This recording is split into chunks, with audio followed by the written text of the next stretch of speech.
Ashwin sweets and snacks ப்ராடக்ட்ஸை நீங்களும் உங்க ஏரியாவில் உள்ள சூப்பர் மார்க்கெட்டுக்கு டிஸ்ட்ரிபியூட் செய்ய கால் பண்ணுங்க 9443966765.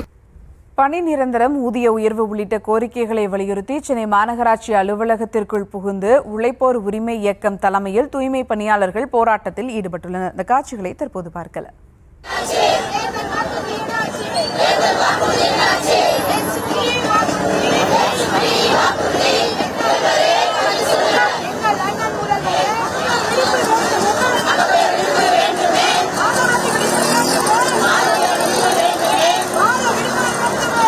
இது குறித்த மேலும் விவரங்களோடு இணைகிறார் செய்தியாளர் முரளி. வணக்கம் முரளி, இந்த போராட்டம் குறித்தான முழு விவரங்கள்.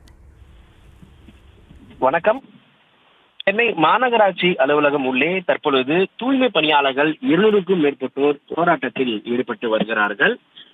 3 மணிக்கு மேலாக சென்னை சென்ட்ரல் ரயில் நிலையம் அருகே உழைப்போர் உரிமை இயக்கம் சார்பாக அவர்களுடைய தலைமையில் 500க்கும் மேற்பட்ட தூய்மை பணியாளர்கள் தங்களுடைய பணி நிரந்தரம் செய்யக்கூடிய ஊதிய உயர்வு, அதே போன்று மகப்பேறு விடுப்பு உள்ளிட்ட 9 அம்ச கோரிக்கைகளை வலியுறுத்தி இன்று 6வது நாளாக போராட்டத்தில் ஈடுபட்டார்கள். இந்நிலையில் அவர்களுக்கு நிரந்தரமாக போராட்டம் நடத்துவதற்கு அனுமதி வழங்கவில்லை. அவர்கள் தற்பொழுது மாநகராட்சியுடைய பின் அலுவலகத்தில் இருக்கக்கூடிய நுழைவாசலில் இருக்கக்கூடிய போலீசாருடைய தடுப்புகளை மீறி தற்பொழுது உள்ளே அமர்ந்து போராட்டத்தில் ஈடுபட்டு வருகிறார்கள்.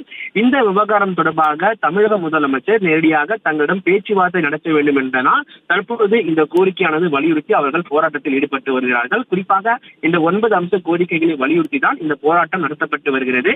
ஏற்கனவே அமைச்சர் ராஜ்மோகன் அவர்கள் இவரிடம் பேச்சுவார்த்தை நடத்தியிருக்கிறார். அப்பொழுது இந்த விவகாரம் தொடர்பாக அவர்கள் நேரடியாக முதலமைச்சர் சில கோரிக்கைகளை அவர் நிறைவேற்றி தருவதாக வாக்குறுதி அளித்திருக்கிறார். ஆனால் இதுவரை எந்த விதமான வாக்குறுதி அளித்தபடி எதுவும் நிறைவேற்றப்படவில்லை என்பது காரணத்தினால் தற்பொழுது மாநகராட்சி ஊழியர்கள் தற்பொழுது இந்த போராட்டத்தில் ஈடுபட்டு வருகிறார்கள். மேலும் தூய்மை பணியாளர்கள் தற்பொழுது இந்த போராட்டத்தில் தொடர்ச்சியாக நடத்த திட்டமிட்டிருப்பதாகவும் தமிழக முதலமைச்சர் நேரில் அழைத்து சந்தித்து பேசவில்லை என்றால் இந்த போராட்டம் தொடர்ச்சியாக தொடரும் என ஒரு செய்தியாளர் சந்திப்பும் தெரிவித்திருக்கிறார்கள். தற்பொழுது போலீசார் அவர்களை சுற்றி பாதுகாப்பு பணியில் ஈடுபட்டிருக்கிறார்கள். அவர்களிடம் பேச்சுவார்த்தை நடத்தப்பட்டு வருகிறது. இன்னும் சற்று நேரத்தில் அவர்கள் கலைந்து செல்ல இருப்பதாக காவல்துறை தரப்பில் இருந்து தகவல்கள் தெரிவிக்கப்பட்டிருக்கிறது. விவரங்களுக்கு நன்றி Murali. Ashwin sweets and snacks ப்ராடக்ட்ஸை நீங்களும் உங்க ஏரியாவில் உள்ள சூப்பர் மார்க்கெட்டுக்கு டிஸ்ட்ரிபியூட் செய்ய கால் பண்ணுங்க 9443966765.